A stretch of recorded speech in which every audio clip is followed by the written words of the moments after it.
Bismillahirrahmanirrahim. Assalamualaikum warahmatullahi wabarakatuh. Alhamdulillah, alhamdulillah, wassalatu wassalamu ala rasulillah, amma ba'd. Alhamdulillah Bapak Ibu, bagaimana kabarnya semua hari ini? Semoga selalu berada dalam limpahan keberkahan dan karunia dari Allah Subhanahu wa taala. Alhamdulillah, di kesempatan kali ini saya ingin menyampaikan materi tentang jodoh terbaik, ya. Materi ini nggak gampang Bapak Ibu, ya. Saya menyampaikannya sampai harus berpikir ulang beberapa kali apakah saya harus menyampaikan atau tidak. Tapi sepertinya memang ada hati nurani saya yang ingin tetap menyampaikan, karena ternyata kenyataannya adalah ada banyak sekali rezeki kita yang tertahan karena urusan jodoh ini. Jadi salah satu perisai yang sangat tebal dalam jiwa manusia adalah urusan jodoh, ya. Jadi mungkin kalau Anda ada yang merasa rezekinya seret, rezekinya tidak mudah gitu ya, mungkin bisa jadi salah satu jawabannya adalah materi jodoh terbaik ini. Sebelumnya saya ingin sampaikan bahwa ketika Anda menemukan materi atau mendengarkan materi ini, tolong untuk tidak melanjutkan kalau Anda belum mendengarkan materi-materi saya sebelumnya, ya. Jadi kalau Anda baru saja bergabung lalu kemudian Anda menemukan materi ini, jodoh terbaik, tolong sekali gitu ya, Anda stop dulu. Ini saya betul-betul minta tolong Anda ikuti dulu materi-materi yang sebelumnya, yaitu materi Law of Projection, landasan magnet rezeki, konsep dasar magnet rezeki, kemudian jeruk nipis, Paradox of Candy, cicak dan jerapah, ya, kemudian jendela buram, ya, dan satu paket dengan materi jodoh terbaik ini adalah sakinah selamanya. Jadi kalau Anda betul-betul baru melihat audio ini atau mendengarkan audio ini, tolong untuk di stop saja, kemudian Anda dengarkan audio yang lain, begitu ya. Kenapa? Karena ada beberapa hal yang memang harus saya sampaikan gitu ya, terkait dengan jodoh terbaik ini, tapi landasannya mesti sudah kuat terlebih dahulu ya. Jadi mohon izin agar Anda bisa mendengarkan audio yang lain. Oke, Bapak Ibu, begini. Ini satu paket ya dengan materi sakinah selamanya ya. Jadi di materi sakinah selamanya itu saya sampaikan bahwa jodoh setiap orang sudah ada ya. Jodoh setiap orang itu sudah ada, dan jodohnya ditetapkan di mana? Yang terbaik sebenarnya adalah di akhirat, dan itu adalah jodoh yang sudah Allah tetapkan. Setiap Allah lahirkan seorang bayi, kemudian pasti dia sudah ada jodohnya, dan jodohnya itu kalau nggak di dunia, di akhirat, dan yang terbaik adalah di akhirat ya. Kemudian yang berikutnya yang saya sampaikan di materi sakinah selamanya adalah yang paling penting bukan jodohnya, tapi yang paling penting adalah mencari ridho ya, mencari ridho dari proses mencari jodoh itu. Jangan sampai akhirnya ketika kita mencari jodoh, terus kemudian ternyata kita tidak mendapatkan ridho orang tua kita, tidak mendapatkan ridho kakak adik kita, tidak mendapatkan ridho orang-orang di sekitar kita, ya. Jadi itu yang tidak sederhana, ya, karena urusannya adalah urusan yang panjang. Silahkan review materi terumbu karang, ya, bagaimana merawat terumbu karang. Dan yang paling penting ketika sudah menikah, maka yang harus dijaga adalah keridhaan suami dan keridhaan istri. Jadi saling ridho meridhoi, saling rela gitu ya, rela menerima apapun keadaannya. Makanya saya sampaikan sebuah dalil, ayyuma imra'atin matat wa zawjuha an haradin dakhalatul jannah. Seorang istri yang meninggal dunia lalu kemudian suaminya ridho, maka langsung masuk surga. Kebalikannya, kalau suaminya enggak ridho, berarti ada hal yang harus dipertanggungjawabkan ya. Maka dari sini ya, di sakinah selamanya saya sampaikan tentang logika tentang keridhaan, mencari keridhaan sekitarnya ya. Kemudian juga saya sampaikan kisah tentang ibunya atau orang tuanya, ayahnya dari Imam Syafi'i, yang ternyata proses pernikahannya itu betul-betul dijaga oleh Allah Subhanahu wa taala. Nah, dalam materi ini saya ingin menambahkan dosis dari sakinah selamanya agar kita semua bisa memahami betul tentang urusan jodoh ini, ya. Karena ya ada yang bilang begini, Pak Nas, kok materi yang sakinah selamanya kok gitu sih? Jadinya orang tuh nggak semangat menikah gitu ya. Bukannya nggak semangat menikah, Bapak Ibu. Kondisinya begini, saya ini punya 5 anak perempuan gitu ya. Jadi saya tahu betul bagaimana rasanya seorang wanita yang tidak mendapatkan jodoh. Saya punya anak 5 perempuan. Anak pertama saya udah umur 14 tahun saat ini. 14 tahun. Dan ya tinggal beberapa tahun lagi saya harus menghadapi masa-masa dia untuk mendapatkan atau menerima atau mendapatkan pinangan. Kalau seandainya ada yang meminang. Maka nasihat apa yang terbaik yang bisa saya berikan kepada anak saya gitu.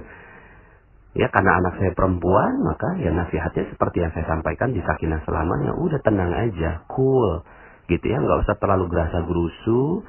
Fokus aja sama diri sendiri. Karena ketika kita fokus pada diri sendiri dan fokus kepada Allah Subhanahu wa Ta'ala, karena jodoh kita sudah ditetapkan oleh Allah Subhanahu wa Ta'ala. Jadi ya tenang aja gitu ya. Nah, ini yang saya akan sampaikan gitu ya. Dan kurang lebihnya bisa jadi ini adalah nasihat untuk diri saya sendiri ketika saya harus menghadapi anak-anak saya yang perempuan ini. Ya, ada 5 perempuan Bapak Ibu. Nah, sebelumnya saya ingin sampaikan begini. Urusan cinta, urusan jodoh gitu, ini selain harta, itu urusan cinta telah menyita seluruh waktu manusia. Ya. Jadi selain harta, urusan cinta itu telah menyita seluruh waktu manusia. Lagu-lagu yang tercipta, film-film yang diproduksi, itu sebagian besarnya karena urusan cinta dan nafsu yang membakar Bapak Ibu. Jadi hampir-hampir kita nggak bisa menemukan film Hollywood yang tidak ada bumbu itu, gitu kan? Tidak ada bumbu cinta. Ya, hampir-hampir semua film Bollywood yang ada di India gitu kan, itu semuanya gitu ya, itu berkisar tentang tema tentang itu ya, dan akhirnya merambah kepada lagu-lagu dan seterusnya. Nah, tapi ternyata Bapak Ibu, ini urusannya nggak sederhana. Urusan jodoh ini urusan nggak sederhana. Kalau seandainya Anda merasakan bahwa rezeki Anda seret gitu ya, rezeki Anda kok nggak datang begitu ya. Ada beberapa yang japri ke saya, Pak Nas, saya nggak zolimi orang, saya kok baik-baik aja, saya kepada orang tua juga saya merawat terumbu karang, kepada orang-orang juga saya menjaga dengan baik gitu. Tapi kenapa kok rezeki saya tetap seret, Pak Nas gitu ya?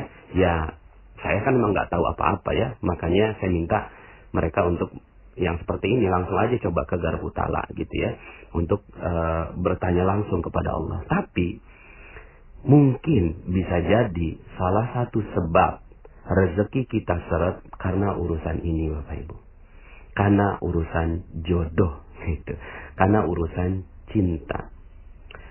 Kenapa? Begini, bagaimana kalau seandainya ada seorang suami yang istrinya duduk dengan lelaki lain, dan ternyata lelaki lain itu pernah punya hubungan waktu SMA gitu ya. Maka bagaimana perasaan sang suami? Perasaan sang suami pasti dibakar api cemburu, betul ya Bapak Ibu ya? Pasti itu adalah reaksi orang normal pada umumnya. Semuanya seperti itu, punya rasa cemburu, dan rasa cemburu ini luar biasa gitu ya. Itu bisa ditimbulkan, ditampakkan dengan wajah macam-macam. Dengan kemarahan, dengan nendang apapun, dengan menghancurkan sesuatu gitu ya. Terus kemudian ya intinya api cemburu ini luar biasa, dahsyat gitu ya. Bisa jadi wanita itu kalau sang suami itu melampiaskan kemarahannya bisa ditampar, bisa melakukan KDRT dan seterusnya Bapak Ibu ya. Nah, cuma pernahkah kita renungkan bagaimana kalau seandainya gitu ya Allah yang cemburu ya. Jadi kalau manusia saja cemburunya sudah demikian, bagaimana dengan cemburunya Allah Subhanahu wa Ta'ala gitu ya. Bagaimana jika Allah cemburu? Dan ternyata permasalahan Allah cemburu ini itu ada banyak sekali dalilnya. Ada banyak sekali hadis yang menyebutkan tentang kecemburuan Allah Subhanahu wa Ta'ala. Kapan cemburunya Allah? Ya cemburunya Allah urusan-urusan cinta ini gitu ya. Yuk kita renungkan beberapa dalil gitu ya yang berkaitan dengan ini. Dalam hadis riwayat Bukhari dan Muslim, sesungguhnya Allah pun cemburu dan orang yang beriman itu juga cemburu gitu. Kecemburuan Allah yaitu jika orang mukmin melakukan apa yang diharamkan oleh Allah Subhanahu wa taala. Jadi ketika seseorang melakukan apa yang diharamkan Allah, dan kaitannya di sini adalah urusan cinta, gitu ya, dia melanggar urusan cinta dan melanggar batas syariat begitu ya, itu Allah Subhanahu wa taala cemburu dengan orang yang melakukan hal itu, ya. Kemudian dalam hadis yang lainnya Rasulullah SAW bersabda, tidak ada seorang pun yang lebih menyukai pujian daripada Allah. Maka oleh karena itu dia memuji zatnya sendiri. Dan tidak seorang pun yang lebih cemburu daripada Allah. Maka karena itu Allah mengharamkan perbuatan keji. Ya, hadis yang sama, hadis diriwayatkan oleh Bukhari dan Muslim juga. Artinya apa? Artinya Allah Subhanahu wa taala cemburu. Bagaimana kalau seandainya Allah cemburu? Kalau manusia saja cemburu, itu bisa hancur semuanya. Bagaimana kalau Allah yang cemburu? Hancur semua. Dan kecemburuan Allah ini beribu kali lipat dibandingkan dengan kecemburuan manusia. Ya, dengan cemburunya manusia. Ya, dalam hadis lain tidak ada seorang pun yang lebih pencemburu daripada Allah Azza wa Jalla, gitu ya. Dan ini hadisnya juga riwayat Bukhari dan Muslim, ya. Hadis lain dari Abu Hurairah, seorang mukmin itu merasa cemburu, sedangkan Allah lebih besar lagi rasa cemburunya daripada orang mukmin tadi. Masya Allah, gitu ya. Bagaimana kalau seandainya Allah cemburu dalam urusan cinta ini? Ya, dalam urusan cinta, karena Allah yang tetapkan kita punya rasa cinta, Allah yang tetapkan kita punya rasa suka. Lalu kemudian ternyata urusan cinta ini, ya, urusan cinta ini dilampiaskan kepada sesuatu yang dilarang oleh Allah Subhanahu wa taala, ya. Dilarang oleh Allah Subhanahu wa taala. Nah, dalam keterangan hadis yang lain juga Aisyah radhiyallahu anha itu meriwayatkan tentang kejadian ketika Rasulullah SAW menyampaikan tentang kasus cemburu ini, gitu Bapak Ibu ya. Jadi waktu itu ketika gerhana matahari di zaman sekarang ini berbeda sekali dengan gerhana matahari di zaman dahulu Bapak Ibu ya. Kalau gerhana matahari sekarang ini kita nggak ada yang takut keluar rumah ya. Kita udah tahu bahwa itu adalah fenomena alam gitu ya. Tapi di zaman Rasulullah SAW, gerhana matahari itu sangat-sangat menakutkan. Ya, gerhana matahari itu sesuatu yang sangat-sangat mengerikan gitu ya. Bagaimana tidak, siang hari dimakan gitu ya, kira-kira begitu, dimakan oleh satu zat lah begitu ya dalam pikiran mereka, sehingga akhirnya setiap ada kejadian gerhana matahari semua tuh pada takut gitu kan, pada masuk ke dalam rumah, nggak berani keluar rumah, sampai akhirnya itu gerhana mataharinya selesai. Nah, Bapak Ibu yang dirahmati Allah, pada saat yang sangat mengerikan itu Rasulullah berkhutbahnya tentang cemburu. Jadi sampai-sampai Rasulullah mengingatkan gitu ya, hei, jangan-jangan ini yang terjadi gitu ya. Jangan-jangan ini yang terjadi ini karena kasus cemburunya Allah. Kita lihat ya. Hai umat Muhammad. Jadi saat terjadi gerhana matahari, setelah sholat bersama sahabat, beliau berdiri dalam mimbar dan berpesan sangat panjang. Di akhir khutbah artinya, ya sudahlah momennya momen yang sangat mengerikan gitu ya, yaitu gerhana matahari. Lalu kemudian juga disampaikannya di akhir khutbah seakan-akan penekanan begitu ya. Hai umat Muhammad, tidak seorang pun lebih cemburu daripada Allah bila hambanya lelaki maupun perempuan berbuat zina.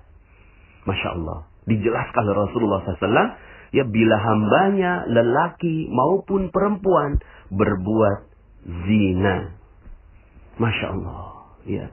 Artinya apa? Artinya zina di sini ya bertahap juga ya. Kita artikannya, ulama mengartikan zina di sini ada yang zina mata, zina telinga, zina hati, zina mulut gitu kan, zina lisan, sampai akhirnya zina badan, kemudian zina faras gitu ya, sampai sebegitunya gitu ya. Maka nanti kita akan bahas tentang urusan zina ini gitu ya. Nah cuma yuk sama-sama kita lihat perilaku orang-orang yang mencari jodoh sekarang ini gitu ya. Seorang ibu punya anak umur 30 tahunan. Terus kemudian nanyain ke anaknya, pacar kamu mana nak? Gitu.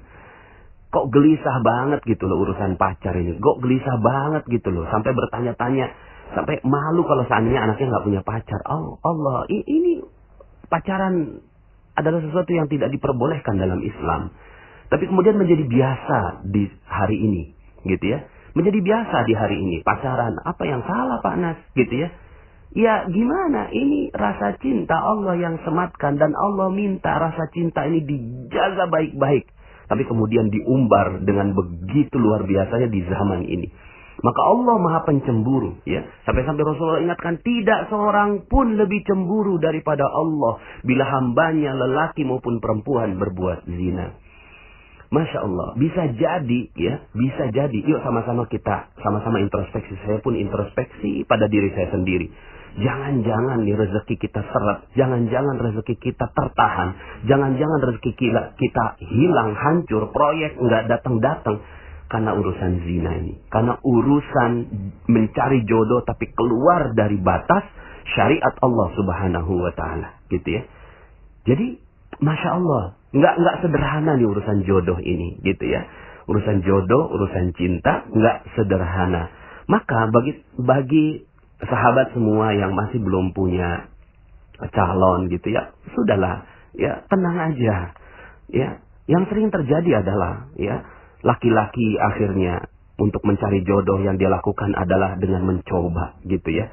Mencoba, ini perempuan ini bagaimana, ini perempuan ini bagaimana, perempuan ini bagaimana. Kalaupun tidak terlalu jauh mencobanya, mencoba tangannya, mencoba bagaimana memeluknya dan seterusnya. Nauzubillah di dalam pacaran begitu ya. Allah Maha Pencemburu ketika seorang lelaki berdekatan dengan seorang wanita yang bukan mahramnya, lalu kemudian mereka mencoba-coba melanggar syariat cinta ini gitu ya, maka Allah Subhanahu wa Ta'ala bisa jadi menghancurkan. Kalau kita saja melihat ada seorang wanita ya, yang tadi saya sampaikan, seorang suami melihat istrinya berdekatan dengan laki lain, maka bisa hancur itu semua urusannya gitu ya. Maka bagaimana Allah? Ya. Bagaimana Allah Subhanahu wa Ta'ala ya? Karena menikah ini bukan gitu ya. Bukan untuk apa? Menyalurkan syahwat semata, tapi sebenarnya untuk menahan pandangan begitu ya. Maka dari ini ya, di proses pacaran dulu ya gitu ya. Proses pacaran ini yang katanya itu untuk berproses mencari jodoh gitu, malah berbalik menjadi kehancuran rezeki kita. Karena Allah Maha Cemburu terhadap orang yang pacaran, Bapak Ibu ya. Terus kemudian juga terhadap wanita, ya. Terhadap wanita yang dilakukan, ya, untuk mencari jodoh yang dilakukan adalah menjual dirinya. Mohon maaf sekali lagi. Tapi ini rasanya saya harus sampaikan gitu ya. Jadi kalau seandainya Anda bertanya, Pak Nas, kenapa kok rezeki saya seret ya? Kenapa kok saya udah berbuat baik segala macam? Yuk, tanyain. Anda bagaimana dalam urusan menjaga diri Anda? Bisa jadi ketika kita mengumbar penampilan kita di media sosial, kemudian kita berdandan di luar, ya, kemudian kita terlalu mengumbar seluruhnya lah begitu ya, di luar begitu. Maka Allah Subhanahu wa Ta'ala bisa jadi maha cemburu. Lalu kemudian karena kita ingin masuk surga, ya, dan kemudian Allah dahulukan saja dulu siksanya di dunia, maka bisa jadi rezeki Anda seret karena Anda tidak menutup aurat. Rezeki Anda seret karena Anda mengumbar hawa nafsu Anda. Anda terlalu gelisah dengan urusan jodoh, ya, mengumbar semuanya di media sosial, di pasang status dan seterusnya. Bisa jadi itu yang Allah Subhanahu wa Ta'ala hancurkan rezeki kita, karena Allah Maha Cemburu, ya. Jadi ternyata urusan jodohnya nggak sederhana kan gitu ya, nggak sederhana. Dalam Al-Quran Allah Subhanahu wa Ta'ala sering sekali mengungkapkan tentang ungkapan rasa cemburunya Allah. Dalam Al-Quran dalam surat Al-Baqarah ayat 165 Allah sebutkan begini. Ya, wa minan nasi man yattakhidhu min dunillahi andada yuhibbunahum ka hubbillah walladzina amanu ashaddu hubban lillah.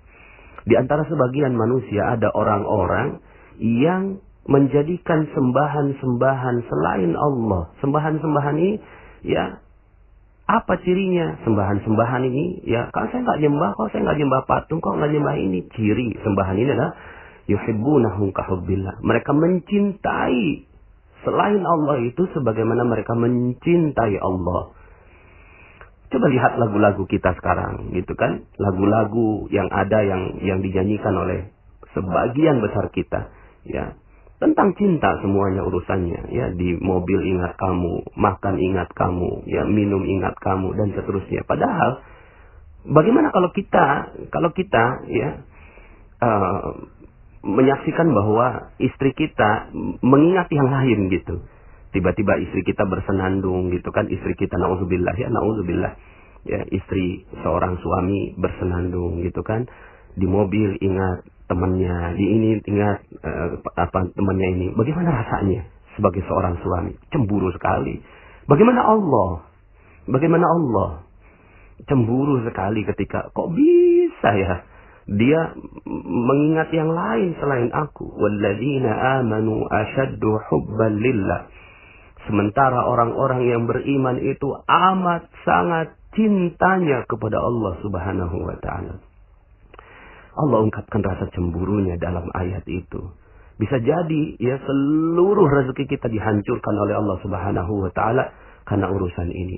Dalam Al-Qur'an juga ya, dalam surat 9 ayat 24 ya, 9 ayat 24 Allah Subhanahu wa taala berfirman, Qul in kana aba'ukum wa abna'ukum wa ikhwanukum wa azwajukum wa ashiratukum wa amwalun iktaraftumuha wa tijaratun takhshawna kasadaha wa masakinu tardawnaha ahabba ilaikum minallah wa rasulih wa jihadin fi sabilih fatarabbasu hatta ya'tiyallahu bi amrih wallahu la yahdil qaumal fasikin. Katakan, jika bapak-bapak, anak-anak, saudara-saudara, istri-istri, kaum keluarga, harta kekayaan yang kamu usahakan, perniagaan yang kamu khawatiri ruginya, dan rumah-rumah tempat tinggal yang kamu sukai, lebih kamu cintai daripada Allah dan Rasulnya, dan dari berjihad di jalan Allah, maka tunggu, fatarabbasu hatta ya'tiyallahu bi amrih, sampai Allah mendatangkan keputusannya, dan Allah tidak memberi petunjuk kepada orang-orang yang fasik. Masya Allah. Allah ancam fatarabbasu, tunggu sampai Allah hancurkan gitu ya, berikan peringatannya gitu ya. Fatarabbasu hatta ya'tiyallahu bi amri, sampai Allah mendatangkan keputusannya. Bisa jadi seluruh rezeki kita habis karena Allah cemburu. Masya Allah, Allah cemburu sama kita ya. Sementara ketika kita disebutkan asma atau nama dari calon kita, kekasih kita yang ada di dunia, maka bergetar hati kita. Tapi bagaimana dengan ketika disebut nama Allah? Allah sebutkan nih ya, coba innamal mu'minun idza dzukirallahu wajilat qulubuhum. Sesungguhnya orang-orang yang beriman ketika disebut nama Allah maka bergetar hatinya. Ya Allah. Ternyata enggak sederhana urusan ini Bapak Ibu ya. Padahal Allah sendiri yang sudah jadikan ujian buat kita. Zuyyina linnasi hubbus syahwat minan nisa. Dijadikan indah pada pandangan manusia kecintaan kepada apa-apa yang diingini. Wanita, anak-anak, harta, emas, perak, kuda pilihan, dan sawah ladang, dan seterusnya. Ya. Jadi Bapak Ibu yang dirahmati Allah Subhanahu wa taala, sahabat-sahabat semua, rekan-rekan semua, ternyata nggak sederhana. Dan ini nasihat diri saya, juga nasihat untuk anak-anak saya yang saya ingin katakan kepada mereka gitu ya. Cuma belum dapat momennya nih ke anak saya yang pertama terutama. Hati-hati urusan cinta ini. Hati-hati urusan cinta. Karena bisa Allah hancurkan seluruhnya. Allah hancurkan seluruh rezeki kita. Kalaulah kita saja cemburu kepada manusia bisa hancur semuanya, bagaimana Allah cemburu dengan kita. Lalu apa yang harus kita lakukan gitu ya? Pertama, bagi para lelaki gitu ya, bagi para lelaki menikahlah gitu ya. Menikah ini bukan untuk dijadikan mainan gitu. Menikah ini bukan untuk dijadikan mainan. Ada rasa cinta gitu kan di dalam hati. Kok senang sekali sama wanita itu. Ayo kalau berani langsung datangi orang tuanya gitu. Datangi orang tuanya dan jangan sekali-kali kita hancurkan segelnya. Jangan sekali-kali kita keluar batas dari syariat. Datangi orang tuanya. Lalu kemudian, ya kalau Anda berani langsung menikah saja, gitu ya.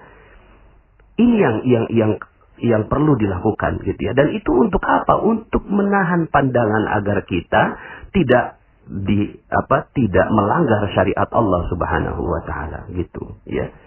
Dan bukan untuk mengalihkan cinta dari cinta kepada Allah menjadi cinta kepada istri, tidak juga, gitu ya. Tapi istri adalah partner kita untuk sama-sama mendapatkan cinta dari Allah Subhanahu wa taala. Jadi jika sudah tidak sanggup menahan syahwat, menikahlah, gitu kan. Menikahlah sebagaimana anaknya Ustadz Arifin Ilham umur 17 tahun sudah menikah. Masya Allah. Dan ternyata ada banyak sekali bukti, gitu ya, kenapa rezeki Allah diberikan kepada mereka yang nikahnya muda, gitu. Jadi yang nikah muda ini Allah kasih rezeki. Kenapa kok Allah kasih rezeki? Ya, karena Allah juga yang kasih sumpahnya, gitu ya, di dalam Al-Quran, gitu ya. Dalam surat An-Nur ayat 32, wa ankihul ayama minkum wassalihina min ibadikum wa imaikum iyakunu fuqara yughnihimullahu min fadli wallahu wasi'un alim. Dan kawinkanlah orang-orang yang sendirian di antara kamu dan orang-orang yang layak berkawin dari hamba sahayamu dan yang lelaki dan hamba sahayamu yang perempuan. Jika mereka miskin, Allah akan memampukan mereka dengan karunia-Nya. Iyakunu fuqara yughnihimullah, ya. Jadi sampai-sampai Allah menetapkan, ya kalau saya meyakininya Al-Qur'an ini sebagai kalamullah, sumpahnya Allah. Jadi ketika Allah katakan Allah akan kayakan, maka ini menjadi sumpahnya Allah. Maka nggak usah khawatir, jangan nunggu sampai terlalu banyak dosa yang kita lakukan. Kalau udah mulai ada syahwat, ada udah mulai punya kemampuan untuk itu, segera saja. Dan ternyata di sini urusan menikahkan ini bukan urusan si orang yang mau menikah, tapi urusan keluarganya yang bertanggung jawab agar tidak ada dosa di antara mereka. Begitu, ya. Jadi kalau seandainya ada, gitu ya, keinginan untuk itu, minta tolong sama orang tua, minta tolong sama keluarga untuk segera dinikahkan. Dan keluarga itu tidak boleh sedikit pun menghalanginya, gitu ya, dengan menanyakan udah mau kasih makan apa anak orang. Bukan. Ya, ini urusan menjaga agar matanya tidak melihat yang diharamkan, agar farajnya terjaga, agar telinganya tidak mendengarkan yang syahwat dan seterusnya. Ini untuk laki-laki. Jadi, ya, untuk lelaki ya segera menikah kalau seandainya memang sudah ada keinginan dan kecenderungan ke sana.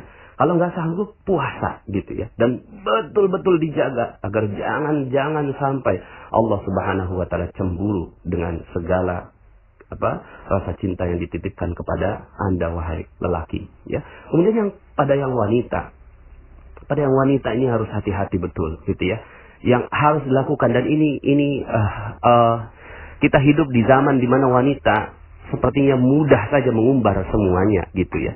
Karena budaya itu mudah sekali masuk, ya. Anda silahkan dengarkan kembali audio saya, lain ladang lain ilalang. Budaya mereka berbeda sekali, gitu ya. Mereka mau pamer aurat sebuka-bukanya dan seterusnya, bisa kok dikasih kekayaan sama Allah, karena Allah Maha baik, gitu. Tapi nanti di akhirat, gitu kan, mereka akan dihancurkan sehancur-hancurnya oleh Allah Subhanahu wa taala. Maka kita nih wanita, gitu ya, yuk sama-sama jaga, gitu, jaga betul-betul auratnya, jaga betul-betul kehormatannya, gitu ya. Lebih baik sudah berada di rumah, gitu ya. Kalaupun seandainya keluar rumah tidak terlalu mengumbar, gitu ya, penampilannya dan seterusnya, gitu ya. Jadi dijaga betul, jangan sampai Allah cemburu ketika kita sang wanita ini keluar rumah. Ya, jaga betul, gitu ya. Dan bukan hanya keluar rumah, tapi juga keluar status, gitu ya. Dan ini yang sering terjadi di status-status Facebook dan seterusnya, gitu ya. Kemudian kalau ya datang seorang lelaki yang ingin melamar, ini ada panduan dari Rasulullah SAW. Idza ja'akum man tardawna dinahu wa khuluquhu fankihuhu illa taf'alu takun fitnatun fil ardi wa fasad. Kalau ada lelaki yang sudah engkau ridhoi Ya, dinah wa khuluqah, dinnya, agamanya dan akhlaknya gitu. Fankihu, langsung nikahin aja. Jangan mikir dua kali, ya. Kok saya nggak terlalu cinta sama dia, cinta urusan nomor 12. Yang penting sekarang ini jagain cintanya Allah, jagain. Kalau udah datang gitu ya, itu nggak boleh ditolak gitu ya. Nggak boleh ditolak, ya. Jadi kalau seandainya ditolak, ya boleh-boleh saja ditolak, tapi ada alasannya karena apa? Dinah wa khuluqah. Ya, dinnya dan akhlaknya. Kalau nggak suka dengan, oh mohon maaf kok saya nggak suka dengan akhlaknya, ya, itu alasannya. Hanya itu alasannya. Tidak boleh ada satupun alasannya karena hartanya. Kenapa? Allah Subhanahu wa Ta'ala Maha cemburu kepada mereka-mereka yang berbuat demikian. Makanya Allah tantang gitu ya. Illa taf'alu, kalau nggak dilakukan, takun fitnatun fil ardi wa fasad, akan terjadi ya fitnah di muka bumi dan kerusakan. Itu yang terjadi mungkin sekarang ini, rezeki kita terbatas dan seterusnya. Karena itu kita sering-sering menolak lelaki-laki yang datang pada kita, karena kita yang kita ukur adalah hartanya, bukan dinah wa khuluqah, bukan dinnya, bukan akhlaknya. Nah, ketika sudah dapat gitu ya, sudah memiliki suami, jaga baik-baik gitu ya. Jaga baik-baik, arahkan kepada Allah. Jangan sampai akhirnya gitu ya, itu juga belum tentu jadi jodoh juga kok gitu ya.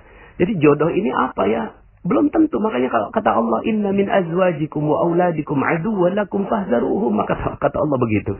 Sesungguhnya min azwajikum, dari istri-istri kalian dan anak-anak kalian, musuh bagi kalian. Tuh, Allah nggak sebut jodoh.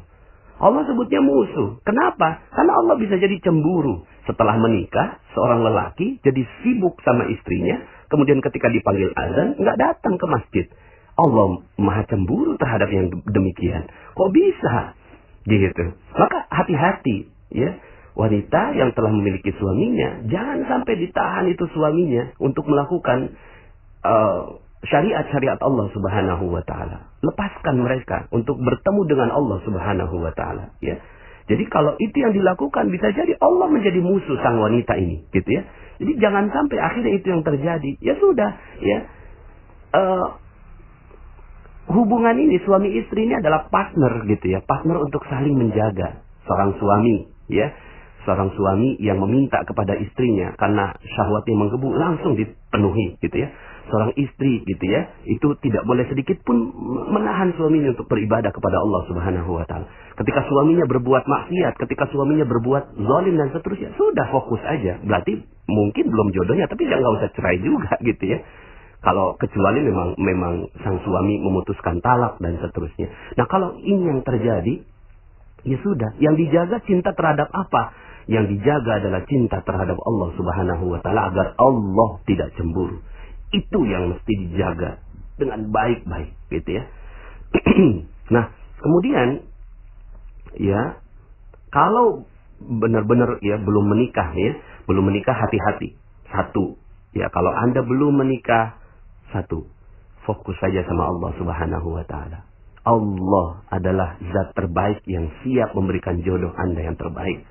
Gitu. Jadi ya sudah, fokus saja sama Allah, nggak usah cari-cari yang lain, nggak usah terlalu sibuk mikirin jodoh, apalagi wanita. Udah gitu, udah duduk aja, udah nanti juga akan datang sendiri itu jodohnya gitu. Allah yang akan tentukan jodoh buat Anda. Buat yang laki-laki ya, kalau belum menikah ya hati-hati ya, jangan sampai akhirnya tercebur dalam perbuatan-perbuatan yang dilarang oleh Allah Subhanahu wa Ta'ala. Kemudian hati-hati dengan zina ya, karena zina ini penghancur rezeki sehancur-hancurnya ya, sehancur-hancurnya zina ini gitu ya. Makanya hati-hati dengan zina ya, hati-hati betul dengan zina. Sampai-sampai hukuman orang yang berzina kalau belum menikah dicambuk, kalau sudah menikah dirajam sampai mati. Kenapa begitu? Seakan-akan sudah tidak punya hak apapun di dunia ini. Dia udah nggak punya rezeki di dunia. Kalau mau dapetin rezeki akhirat silakan, tapi bertaubat begitu. Masih bisa dapat rezeki akhirat, tapi rezeki dunia udah nggak punya. Saking Allah cemburu dalam urusan cinta ini. Ini kan membara, nafsu membara, lalu kemudian diperturutkan hawa nafsunya, gitu ya. Jadi hati-hati dengan urusan zina ini, karena Allah akan hancurkan semua rezekinya. Jadi kalau seandainya, Pak Nas, kenapa ya gitu kan, kok rezeki saya nggak ada gitu kan? Ternyata ketika diteliti pernah berzina, ya pantas. Ya, Kalaupun masih bisa hidup, itu atas kemurahan hatinya Allah Subhanahu wa Ta'ala, kemurahan hati dari Allah Subhanahu wa Ta'ala, sehingga akhirnya membuat ya ada seorang pezina itu bisa hidup gitu. Tapi apakah Allah Maha menerima taubat? Iya. Allah Maha menerima taubat. Yang penting sadar tentang ilmu ini. Ya Allah, pernah gitu kan saya berzina. Minta ampun sama Allah. Kalaupun nggak dirajam gitu ya. Karena memang nggak mungkin juga sekarang ini dirajam ya. Ngeri kita sekarang ini kalau sampai dirajam bisa masuk polisi gitu ya. Apa yang dilakukan seperti Rabi'ah al-Adawiyah. Rabi'ah al-Adawiyah gitu ya. Lalu kemudian ketika pernah melakukan kesalahan gitu ya. Atas urusan cinta ini. Kemudian seterusnya sepanjang hidupnya yang dilakukan adalah beribadah kepada Allah Subhanahu wa Ta'ala. Karena dia ngerasa udah nggak punya hak rezeki di dunia. Udah nggak punya hak rezeki di dunia. Gitu. Akhirnya yang dilakukan ya sudah. Gitu kan. Kalau seorang yang sudah berzina nggak punya hak rezeki lagi di dunia. Apa yang dilakukan? Dia beribadah kepada Allah Subhanahu wa Ta'ala. Ya. Insya Allah Allah Maha menerima taubat. Allah Maha mengampuni. Kalau Allah mau dikasih kok rezekinya pelan-pelan. Tapi nggak usah terlalu berharap karena udah seperti ini. Ya, tinggal apa yang dilakukan. Yang dilakukan ya sudah, dekati Allah saja. Udah itu yang harus dilakukan kepada mereka-mereka yang pernah berzina, gitu ya. Karena kalau itu yang dilakukan maka dihancur. Tapi kalau seandainya belum menikah ya hukumannya cambuk. Tapi ya nggak bisa juga dicambuk sekarang ya, karena kita nggak pakai hukum Islam sekarang ini. Tapi ya sudah. Gitu kan, yang kita ingin lakukan adalah bagaimana kita tidak menjadikan Allah cemburu terhadap diri kita, gitu ya. Ya, nah jadi hati-hati, jangan sampai pacaran, ya. Kalau belum menikah jangan sampai pacaran. Pacaran itu penghancur rezeki terbesar, gitu. Karena dia wala taqrabuz zina, jangan dekati perzinahan. Allah yang udah minta begitu, karena Allah yang kasih rezeki, maka Allah katakan, gitu ya. Hati-hati, yang kayak gini-gini bisa rezekinya hancur. Jadi kalau seandainya, Pak Nas, kenapa ya rezeki saya hancur? Kenapa kok rezeki saya seret? Pernah pacaran? Pernah. Ya bisa jadi. Karena itu. Terus gimana dong kalau udah pernah? Ya kalau pernah, minta ampun. Kalau belum terjadi, ajarin nilai ini terhadap anak-anak kita, kepada keluarga kita. Ya, siapa sih yang nggak pernah berbuat dosa? Ya, yang ngomong ini juga punya banyak dosanya. Yuk sama-sama kita sama-sama. Karena urusan jodoh ini, ya, ini urusan yang menghancurkan rezeki sehancur-hancurnya. Jadi ya sudah gitu ya, nggak usah ada pacaran, nggak usah gitu ya. Karena pacaran adalah penghancur rezeki terbesar. Karena saya pernah pacaran, saya juga mungkin pernah berzina, tapi kok rezekinya baik-baik saja. Hati-hati, hati-hati. Kalau yang kayak gitu, itu bisa jadi istidraj.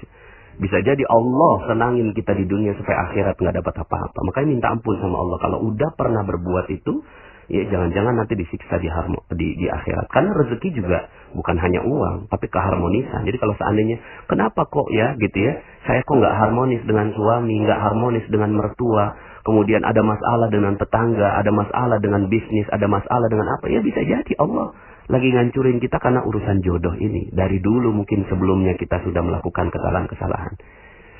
Tapi sekali lagi, Allah At-Tawwab, Allah ini maha penerima taubat, gitu. Allah maha penerima taubat, ya. Makanya sekali lagi saya katakan, saya tidak mudah untuk menyampaikan materi ini, tapi rasanya sepertinya perlu saya sampaikan karena banyak yang merasa aman, gitu. Banyak yang merasa aman dari setelah mendapatkan materi perisai rezeki.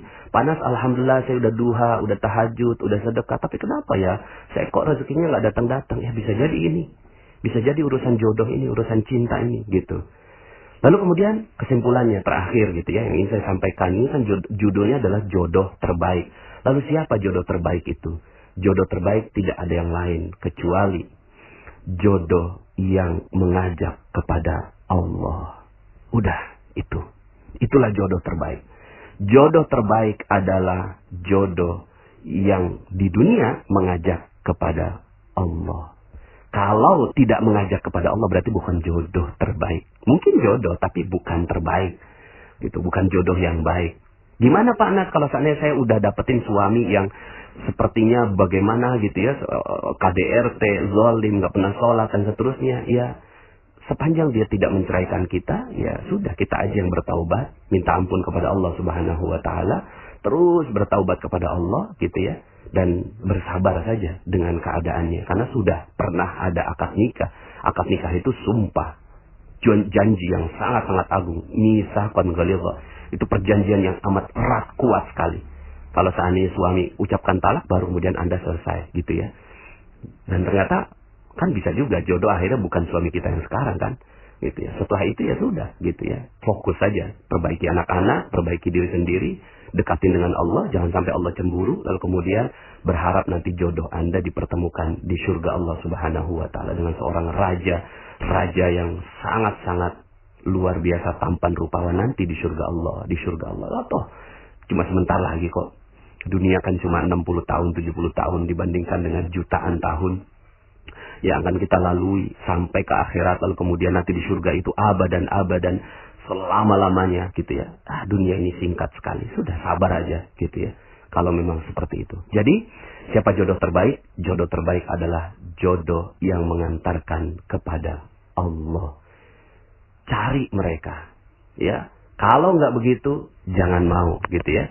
Jangan sampai akhirnya seperti trennya artis-artis, gitu ya, yang menikah dengan lain agama, gitu ya.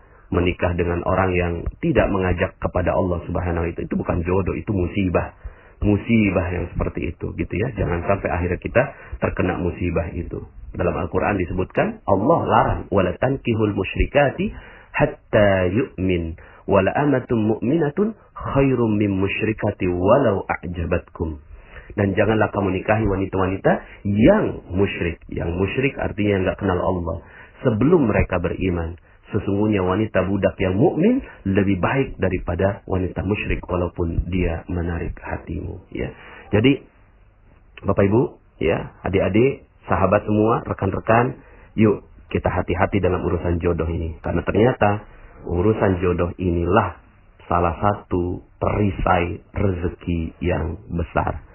Kita fokuskan saja cinta kepada Allah Subhanahu wa taala, dan semoga Allah Subhanahu wa taala buka rezeki kita.